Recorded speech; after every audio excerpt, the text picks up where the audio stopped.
In the north, where mountains meet the sea and silence speaks louder than words, there lives a man who has walked quietly alongside his people for a lifetime. His name is King Harald V, and for generations of Norwegians, he has been more than a monarch. He has been a comforting presence, a steady hand, a symbol of hope. Born in 1937, Harald's life was never just his own. At the age of 3, he was forced to flee his home, his country torn by war. Alongside his mother and sisters, he sailed across oceans to safety. His father, Crown Prince Olav, stayed behind to fight for Norway's freedom. As bombs fell and lives were shattered, young Harald learned what it meant to lose, to wait, to long for peace. And when the war ended, he came home, not as a carefree child, but as someone who understood what was at stake. In the years that followed, Harald studied, served, and prepared, not for power, but for service.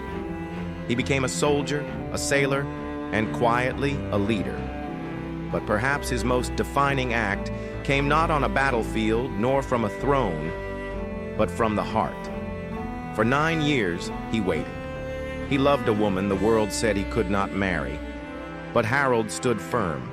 He would have no queen if it could not be Sonja. And when at last they were allowed to wed, it was not just a victory for love, but for change. The boy who once fled war now led his country into a new, more human era. When he became king in 1991, Norway did not gain a ruler. It gained a guardian. Harald would not dominate headlines or command armies. Instead, he would show up, in silence, in sorrow, in solidarity. In moments of national heartbreak, he didn't offer platitudes. He offered presence. When Norway was attacked in 2011, the king stood not above his people, but among them.